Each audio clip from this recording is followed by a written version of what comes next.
बरसाने में आप जाइए तो ठीक बाहर गुलाब सखी का स्थान है। वैसे वो गुलाब खां था, सारंगी बजाता था और उसको पैसा मिलता था। जैसे बाहर बजाते, राजस्थान में भी जाओ तो सारंगी बजाए और बच्चे, लड़की थी वो नाचती थी उसकी, तो लोग आने जाने वाले पैसा दे देते थे। इस भावना से गुलाब खां सारंगी बजाता था और दिन भर वो अपनी बिटिया को देखता रहता था, बिटिया नाचती रहती थी। एक दिन कन्या का विवाह हो गया।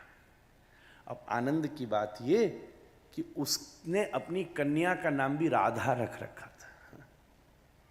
दिन भर बैठा, अब कन्या विवाह हो गया, बड़ी पीड़ा होती है उसको। राधा कहां गई, कहां गई, सारंगी बजाता बजती नहीं, कहां गई, कहां गई। सब लोगों को पता चला कि भाई ये तो बड़ा दुखी है। एक दिन राधाष्टमी का दिन था, सब राधे राधे कर रहे थे, इसको और पीड़ा होती थी। रोज दिन भर बजाने वाला अगले दिन से दिखाई नहीं, पता चला कहीं गया होगा। 2 दिन हुए, 10 दिन हुए, 20 दिन हुए, अब तो गुलाब गायब ही हो गया, पता ही नहीं गया तो गया कहां गुलाब। कोई उसका बोध ही, अंतर ही नहीं पता चल रहा, गया तो गया कहां। बड़े दिन हो गए, लोगों ने सोचा लगता है ये अपनी कन्या के विरह में मर ही गया। क्या करें, सारंगी बड़ी अच्छी बजाता था, सब लोगों को सारंगी की स्मृति थी, तो उन्होंने वहां उसका एक स्थान बना दिया। चलो इतना तो उसने किया है, बड़ा अच्छा। एक दिन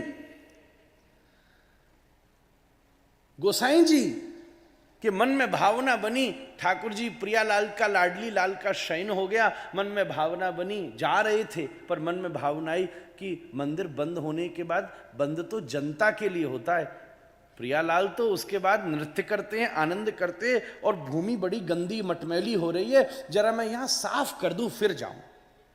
ऐसा विचार करके महल का मार्जन करने लगे। तो लोग तो जा चुके थे, अकेले गोसाई जी को मार्जन करने में और आधा पौना घंटा ज्यादा लग गया। और जब अकेले महल से जाने लगे तो सारंगी की आवाज आई। है ये कहां से आ रही है? हे गुलाब सखी, हे गुलाब खां, देखा सामने, तू यहां कैसे आया, तू यहां कैसे आया? हमने सोचा तू तो मर गया, वो डर गए बल्कि कि प्रेत आ गया क्या। ठीक उसी समय गुलाब खां ने कहा, पिछली राधाष्टमी पर सब राधे राधे राधे राधे राधे राधे कर रहे थे और सब जब चले गए, मैं तो बैठा बैठा, रात हो गई, सारंगी पर सारंगी बजाऊं, सब अकेला हो गया। इतना रोऊं, राधे बोलूं, अपनी कन्या का स्मरण करूं, सारंगी बजाऊं, कन्या का स्मरण करूं। तभी मैंने देखा कि एक छोटी सी लाली आई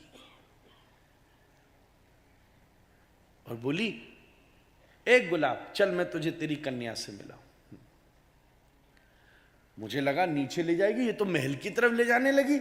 और जैसे महल की तरफ मैं गया तो देखा लाडली लाल, अष्ट सखी सब खड़े हैं और सबने कहा, ए गुलाब जब बजा सारंगी। तब से मेरी ऐसी सेवा लग गई कि मैं रोज सारंगी बजाता हूं और शयन के बाद लाडली लाल नृत्य करते हैं महाराज, रोज नृत्य करें। आज गोसाई जी आपने बड़ी बढ़िया किया, रोज सफाई नहीं होती थी, सब चले जाते तब मैं आता। मुझे क्या पता कि आज आप सफाई के लिए ठहर जाएंगे, आपका दर्शन हो गया। लाडली लाल रोज नृत्य करते हैं। आप ये देखो, एक सारंगी की क्रिया और एक अगाध रूप से केवल अपनी पुत्री की तरफ मोह, जिसका केवल नाम राधा, उससे ये काम बन गया कि प्रिया जी हाथ थाम के महल में ले गई महाराज। 36 साधनों का प्रभाव नहीं होता है, साधन तो छोटा भी काम करेगा, बस भावना प्रगाढ़ होनी चाहिए, उसी से हमारा काम बने।